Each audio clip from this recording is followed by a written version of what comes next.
Yo la team, j'espère que ça swing et bienvenue sur cette nouvelle vidéo. Alors aujourd'hui, le sujet de la vidéo, ça va être pourquoi mon coach ne me fait pas jouer. Pour ma part, c'est une situation que j'ai un peu vécue cette année et même qui m'est aussi arrivée dans le passé. Et c'est vrai que ça peut être assez récurrent chez les footballeurs, ce genre de situation. C'est peut-être en train de vous arriver à vous là cette année, ou peut-être que ça vous arrivera dans le futur. C'est pour ça qu'on va essayer de comprendre vraiment pourquoi ça arrive. On peut penser tout simplement que c'est parce qu'on n'a pas le niveau de jouer. Mais en fait, ça peut être bien plus compliqué que ça. Et donc, on va essayer de comprendre toutes les possibilités qu'il y a qui font que vous ne jouez pas et surtout d'y remédier. Je vais une nouvelle fois réaliser cette vidéo avec l'aide de mon coach mental Julien qui vous donnera ses meilleurs conseils que moi j'illustrerai par des anecdotes sur mon parcours et mon expérience.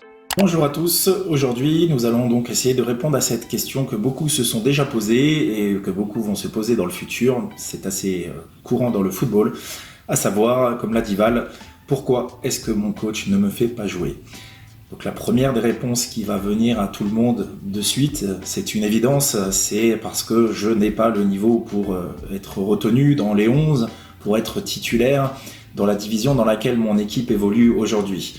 Donc dès l'instant où on a déjà cette conscience-là, qu'on sait qu'on n'a pas le niveau, forcément la question elle se pose plus vraiment et surtout on n'est pas choqué, on n'est pas heurté, on ne se sent pas injustement mis de côté dès l'instant où on a conscience de cela. Donc c'est déjà très important, comme beaucoup de choses dans la suite de cette vidéo, que de se dire est-ce que j'ai le niveau? Si je ne l'ai pas, ben c'est normal que je ne joue pas le week-end. C'est frustrant, hein, bien sûr, chaque footballeur décide de faire du foot et de travailler la semaine pour avoir la récompense du match le week-end, on est bien d'accord. Mais en tout cas de le savoir va permettre de se mettre au travail beaucoup plus chaque semaine avec du positivisme, de se dire je décide de rester dans cette équipe, de rester dans ce groupe, de rester dans cette division.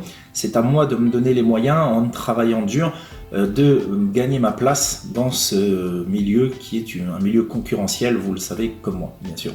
Donc voilà, si je n'ai pas le niveau et que je le sais et que je l'accepte, je vais ouvrir la possibilité de progresser, de travailler, car l'acceptation est un état interne qui va générer des résultats, de l'efficacité dans le travail.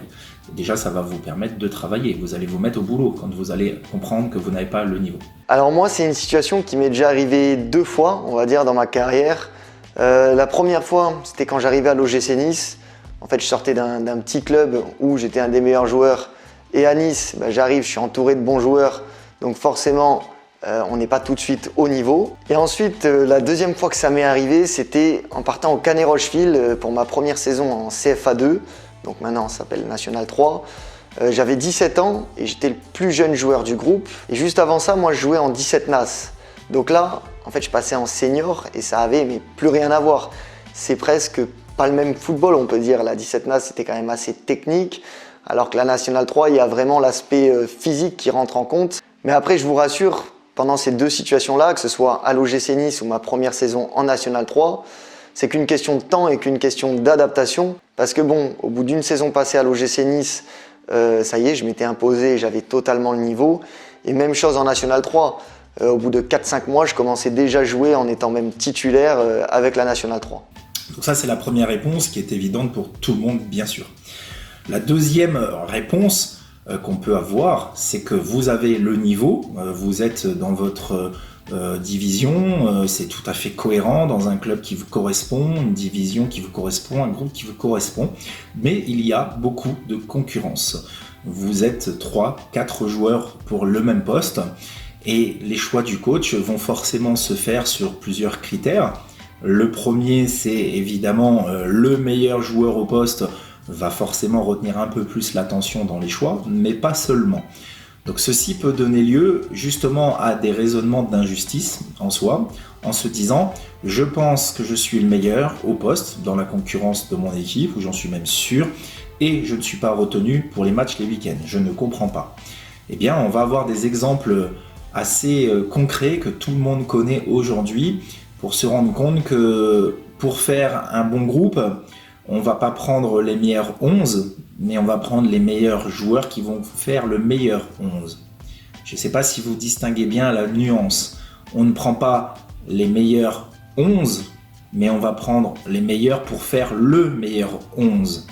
Et donc vont rentrer en ligne de compte des informations, des critères d'énergie. Je travaille beaucoup sur les énergies pour ma part. Donc les énergies, c'est vraiment ce qu'on va apporter en générosité, en communication, en fluidité. C'est tous ces éléments-là qui vont être pris en compte et qui peuvent, à votre niveau, vous échapper. Et lorsque ça nous échappe, forcément, cette injustice, je ne suis pas retenu alors que je suis bon. Et je n'en doute pas, beaucoup d'entre vous sont bons, sont peut-être même les meilleurs d'un point de vue global dans leur équipe, mais ne sont pas retenus. Et pour illustrer ça, je veux vraiment vous faire comprendre que ça arrive à tout le monde, à tous les joueurs et même aux meilleurs. À l'époque où j'étais à l'AS Monaco, c'est même arrivé à Kylian Mbappé de ne pas jouer avec l'équipe première. Le coach des 17 NAS, il a déjà envoyé en 17 DH parce que selon lui, il estimait que ce que faisait Kylian sur le terrain, c'était des fois trop individualiste et donc ça pouvait presque nuire à l'équipe. Donc c'est pour vous faire comprendre que même des joueurs pour qui on pense que tout a été facile, qu'ils ont joué très tôt en professionnel, même eux, même des gens comme ça ont vécu des moments très très compliqués. Parce que cette première saison à Monaco pour Mbappé, elle a été super difficile. On va prendre, comme je le disais juste avant, des exemples concrets. Il y a le fameux débat Benzema équipe de France. Benzema, incontestablement, est un des meilleurs joueurs du monde à son poste et il ne fait pas partie du groupe France. Alors, je prends un risque en allant sur ce sujet-là. Mon analyse à moi, clairement, elle est énergétique. C'est un ego, c'est un personnage. Karim, comme beaucoup d'autres joueurs, je ne le connais pas personnellement bien sûr, mais je pense que Didier Deschamps, lui, choisit les joueurs qui vont faire le meilleur 11 et ne choisit pas les 11 meilleurs. Voilà, je pense que c'est assez clair. Et les résultats, aujourd'hui, sont incontestables. En n'ayant pas forcément les meilleurs joueurs à leur poste, mais la meilleure dynamique globale, vous avez une Coupe du Monde, vous avez une finale d'Euro. Et nous verrons au prochain Euro ce que ça va donner. Quand j'étais au centre de formation du FC Istres, on était dans une poule où il n'y avait que des gros clubs. Nous, on était sans doute le plus petit centre de formation. Il y avait l'OGC Nice, l'AS Monaco, l'OM, Toulouse, Montpellier, enfin bref, vraiment que des grosses équipes. Et pourtant, malgré qu'on n'ait pas les meilleurs joueurs, on a tapé tous les gros, on a fini 5e à la fin de l'année. Ce qui faisait vraiment notre force, c'était qu'on était une bande de potes, on avait une cohésion de groupe qui était incroyable. Et c'est ça qui a fait toute la différence pendant cette saison-là. Donc prendre en compte ces critères, les comprendre, va vous permettre de sortir de la notion d'injustice. Cette notion d'injustice en vous, elle vous empêche clairement le travail. Parce que si c'est injuste, ce n'est pas à moi de me remettre en question, je n'ai rien à faire, moi je suis parfait, tout va bien. Et dans ce cas-là, j'évolue pas, clairement. Et si je n'évolue pas, comment pourrais-je faire sans changer cette situation, si ce n'est attendre un fait de jeu, un fait d'équipe, des cartons rouges, des blessés, pour dire d'avoir enfin mon temps de jeu comme je pense que je le mérite. Donc il est essentiel de pouvoir regarder ces éléments-là, de les comprendre, et cette vidéo, je l'espère, va commencer à vous éclairer à ce sujet-là. Alors moi, au début de saison, le coach il me faisait pas jouer, et pourtant j'allais jamais à l'entraînement pour faire la gueule, pour bouder. Je voulais tout le temps travailler, continuer à progresser, et ça c'est super important, parce que forcément si on va à l'entraînement, on fait la gueule, on travaille moins, au bout d'un moment nos entraînements ils vont être de moins bonne qualité. Donc qu'est-ce qu'il va se dire le coach? Il va se dire qu'on est encore moins bon et vous allez encore plus réduire vos chances de jouer. Et donc c'est en vous mettant dans cette spirale négative que même au bout d'un moment, vous allez régresser. Donc vraiment saisir qu'un coach va choisir les joueurs qui vont former le meilleur 11 et pas forcément les 11 meilleurs. Surtout quand vous avez un gros vivier, beaucoup de concurrence, beaucoup de qualité. Les choix sont jamais simples pour un coach, vous pouvez me croire. C'est pas évident. Voilà, donc sur cet aspect-là, comprenez bien les énergies, la communion entre tous les joueurs, le fait que ce soit fluide, qu'il y ait une bonne entente, que ça fonctionne bien, qu'il n'y en ait pas forcément un qui veuille sortir du lot à tout prix et puis qui vient, sans s'en rendre compte, altérer cette belle mécanique d'équipe. Saisissez tout ça, regardez bien tout ce qui se passe et acceptez cette idée-là si vraiment vous vous confrontez au fait de ne pas être retenu suffisamment dans le groupe, pour peut-être ouvrir un axe d'évolution. Voilà, évoluer individuellement et mettre fin à ce cycle, parce qu'on va voir ensemble que certains joueurs, c'est assez courant d'ailleurs, vont rencontrer ce fait de ne pas être choisi par leur coach dans plusieurs clubs, les uns derrière les autres, dans plusieurs groupes, indépendamment de la concurrence. Donc quand il y a ce qu'on appelle un schéma de répétition, concrètement, je quitte un club parce que je ne joue pas et j'estime que c'est injuste, ce sont des raisons que je ne comprends pas, qui m'échappent, ou alors que je comprends totalement, mais c'est vraiment pas des choix sportifs. Je décide de quitter le club pour aller prendre ma chance ailleurs, et je retrouve un nouveau blocage. À nouveau, je ne suis pas retenu, je ne suis pas choisi. Et je requitte ce nouveau club, et la troisième année, rebelote. Lorsqu'on a un schéma de répétition comme ça, là clairement, c'est en nous qu'il se passe des choses. Alors en nous, ce ne sera pas forcément dans le comportement conscient, ce ne sera pas forcément dans le manque d'implication, ce ne sera pas forcément dans le niveau de jeu, mais ça va être vraiment ce qu'on va dégager inconsciemment, sans s'en rendre compte, et qui peut ne pas convenir à l'équipe, au coach. Et parfois, les choix sont aussi inconscients. Des fois, on décide de ne pas prendre un garçon et on a du mal à justifier pourquoi, mais notre inconscient le sait, lui. En nous, il y a quelque chose qui ne colle pas. C'est très subtil, et s'attacher à cette subtilité, la découvrir en étant conseillé de juste manière, va permettre de supprimer cette notion d'injustice, va permettre d'amener la compréhension et va permettre encore une fois d'ouvrir à l'évolution personnelle et individuelle. Le conseil majeur lorsque le coach ne vous choisit pas réside bien sûr dans le fait d'être capable de regarder en soi, toujours, de s'analyser. C'est très difficile dans le sens où c'est subtil, où ce sont des vecteurs qui nous échappent complètement, qui ne nous sont pas enseignés au quotidien, que ce soit à l'école, dans la vie, par la télévision, dans les clubs de foot, dans l'éducation globale. Voilà, clairement, tout ça nous échappe et découvrir ces points-là va certainement délier des situations chez beaucoup d'entre vous. En tout cas, c'est ce qu'on vous souhaite bien sûr avec Val. On a un autre point qu'on est obligé d'aborder bien sûr dans ce genre de vidéo avec cette question: pourquoi mon coach ne me fait pas jouer? Ça peut faire sourire, moi je le prends toujours avec le sourire, c'est la meilleure façon de toute façon. Justement, c'est le fameux c'est le fils du coach au sens figuré, hein, c'est une expression. Voilà, le coach il a ses têtes, le coach il fait jouer son fils, il fait jouer son chouchou, ou alors le joueur qui est choisi, il est un peu plus proche du coach, il sait se placer comme il faut humainement. Voilà, donc ça on va le retrouver assez régulièrement aussi. Et ça, croyez-moi, malheureusement ça m'est déjà arrivé beaucoup de fois que injustement des joueurs soient privilégiés par rapport à d'autres. Il y a déjà eu des joueurs qui avaient des liens de parenté avec un président, des amis proches du coach, et comme vous a dit Julien, ça arrivera toujours, que ce soit à petit ou à haut niveau. Oui, ça peut paraître injuste, mais en fait c'est le propre de la vie. Quand on accepte l'idée que tout ça c'est dans la vie, c'est dans tous les domaines, que ce soit dans le monde du travail, que ce soit dans l'entreprise, dans la vie de couple, dans la vie de famille, dans les collectivités, que ce soit à l'école, au lycée, peu importe, vous avez des affinités naturelles entre les individus. C'est une notion humaine depuis que le monde est monde et vous ne pourrez pas changer ça. Certains coachs, certains staffs vont être extrêmement forts et aguerris pour justement ne pas trop laisser de place à leur propre affect, pour faire des choix qu'on va dire professionnels, c'est-à-dire quel est le niveau du joueur, quel est son état de forme actuel, quelle est sa compatibilité avec l'ensemble du groupe que je choisis majoritairement. Et certains coachs, certains staffs vont être tout à fait efficaces dans cette démarche, mais ça demande une vraie conscience, ça demande une expérience pour se rendre compte qu'on fait des choix basés sur l'affect.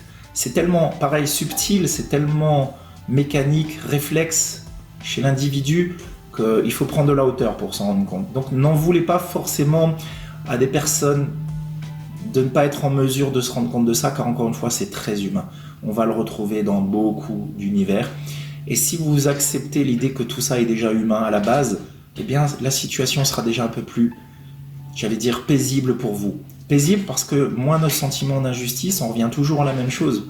Une forme de défrustration, et cette défrustration ouvre le champ du possible pour progresser. Pour se dire, eh bien, comment, sans me changer, sans être un lèche-botte, comme on dit vulgairement, comment est-ce que je peux être un petit peu plus dans l'affection du coach? Les saisons où j'ai fait mes meilleurs matchs, mes meilleures performances, c'est des saisons où j'avais un super feeling et une super entente avec l'entraîneur. Pour vous donner un exemple, quand j'étais à l'AS Monaco, je connaissais très bien mon entraîneur qui m'avait déjà entraîné précédemment et il a toujours voulu mon bien, toujours voulu me faire évoluer, toujours voulu me faire progresser. Et ça a été une grande chance pour moi d'avoir cette entente avec cet entraîneur-là. Et c'est pour ça que même quand vous avez des conflits avec vos entraîneurs que vous n'entendez pas forcément très bien avec, forcez-vous à essayer de les comprendre, d'aller discuter avec eux pour essayer d'améliorer cette situation parce que c'est juste super important. Attention, je ne fais pas partie de ceux qui vous disent que vous devez absolument être apprécié par votre coach. Cela sous-entendrait que je vous incite à vous changer. Moi, j'incite surtout les personnes que j'accompagne à rester eux-mêmes, à affirmer encore plus ce qu'ils sont. Par contre, lorsque ce qu'ils sont est parasité par des énergies profondes, difficiles, conflictuelles, une forme des fois de détresse, de dualité en soi, et bien là, ça peut donner lieu à des relations qui sont moins fluides. Et donc, tout en restant soi-même, il va être important d'aller voir en soi. Est-ce que j'ai de la dualité? Est-ce que je clash souvent avec mes partenaires, avec mon staff? Est-ce que je suis très souvent frustré? Est-ce que c'est justifié ou est-ce que c'est parce que j'ai en moi des douleurs, des blessures, des choses à régler? Voilà. Donc, comprendre que la notion d'affect est humaine, que certains coachs, beaucoup vont faire des choix basés sur l'affect, et que cet affect peut donner de très bons résultats comme de mauvais, ma foi, eh bien, va permettre de se détendre à ce sujet-là, d'accepter plus la situation. Et on revient encore une fois à un nouveau point important, l'acceptation est la clé de l'évolution. Si je n'accepte pas, je ne regarde pas en moi, je n'évolue pas. Et si je n'évolue pas, je ne change pas cette situation. Et je pourrais changer de club, si tout se passe en moi, on revient sur le schéma de répétition, eh bien, je vais retrouver la même chose ailleurs.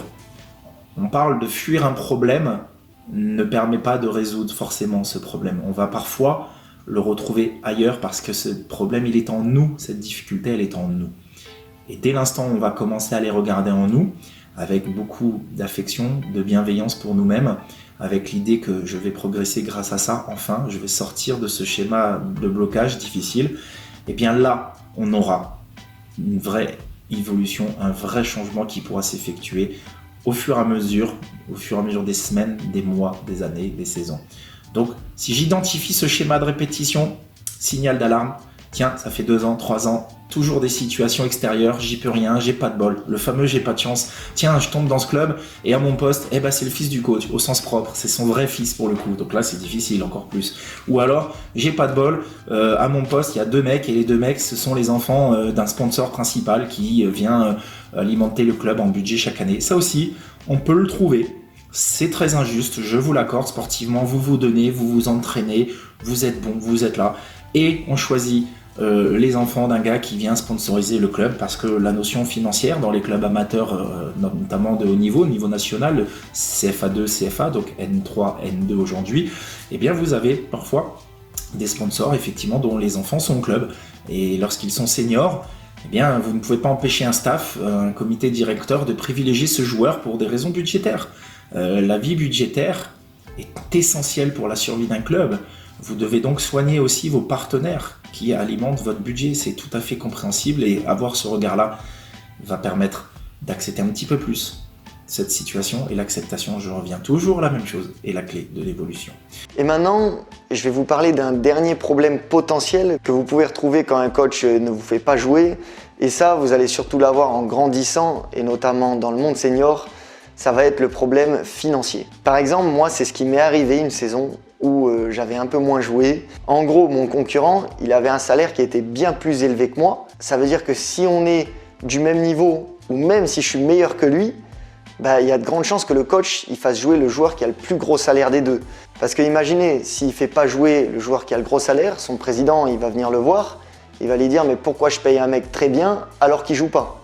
Donc nous avons les considérations parfois financières, les considérations d'affect qu'on vient d'évoquer ensemble, le fameux effet de répétition qui va vous signaler que vous devez aller voir en vous, et les notions extrasportives, pour terminer, dans les clubs haut niveau, également en amateur, on a les notions de muter. Là, pour ceux qui ne savent pas, je vous explique juste vite fait ce que c'est un joueur muté. En fait, quand on signe dans un nouveau club et que la saison précédente, on était dans un autre club, là, on va avoir le statut de joueur muté. Donc tout simplement, on est une recrue qui vient dans notre club. Par contre, on n'a pas le statut de mutation quand la saison précédente, on n'avait pas de club ou si le club vous fait signer un contrat fédéral, là, il n'y a pas de statut de mutation.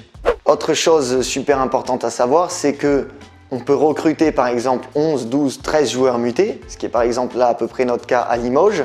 Mais sur la feuille de match, on a le droit de mettre que 6 joueurs mutés. Ce qui fait que dans le cas d'un club en reconstruction avec beaucoup de joueurs mutés, il y aura de gros problèmes dans la concurrence. Donc moi, c'est exactement ce qui se passe cette saison. On est 12 joueurs mutés au club alors qu'on a le droit d'en prendre que 6. Ce qui fait qu'en fait, je joue pas, mais pas forcément parce qu'il y a un latéral qui est à ma place. C'est peut-être un attaquant qui est muté et donc qui va indirectement prendre ma place. Et vous avez, en fonction du nombre d'arbitres au club par exemple, en fonction du niveau, un nombre limité de possibilités de joueurs mutés sur feuille de match qui va aller de 2 à 6 de mémoire, sauf erreur de ma part, je ne suis pas forcément un expert à ce sujet-là, mais administrativement, si vous avez le droit qu'à 2-3 mutés, Valentin connaît bien ça encore actuellement, eh bien vous allez parfois ne pas faire partie du groupe parce que administrativement ce n'est pas possible. Et le coach doit faire ses choix. Et si les attaquants majeurs, le gardien de but, titulaire indiscutable sont mutés et que vous êtes latéral, eh bien vous ne serez pas privilégié. Le gardien, l'attaquant sont souvent des postes plus clés, j'allais dire, qu'un latéral qui peut être interchangeable. Et c'est pareil, accepter cette situation va permettre d'éviter de la reproduire au fur et à mesure. Voilà. Donc voilà quelques conseils que Val va entrecouper de ces quelques anecdotes très enrichissantes. Je vous invite vraiment à l'écouter et à vous recentrer, à regarder en vous et, si vous le souhaitez, à nous contacter pour peut-être comprendre un peu plus pourquoi votre coach ne vous fait pas jouer aujourd'hui. Voilà, merci à vous, très bonne journée, à bientôt. Bref, on arrive à la fin de cette vidéo. Si vous voulez d'autres conseils de mon coach mental ou de moi-même, n'hésitez pas à aller voir la vidéo Réussir sa détection si ce n'est pas encore fait. Pour ceux qui veulent aller plus loin, sachez qu'aussi Julien propose des consultations ponctuelles, donc vous pouvez trouver toutes ses coordonnées dans la description. Dites-moi en commentaire quel futur sujet vous aimeriez que j'aborde dans une prochaine vidéo. Bref, si cette vidéo vous a plu, comme d'hab, faites-moi swinger le pouce bleu. N'oubliez pas de vous abonner, commenter, partager. Sur ce, je vous laisse là et on se retrouve dans une prochaine vidéo. Ciao la team!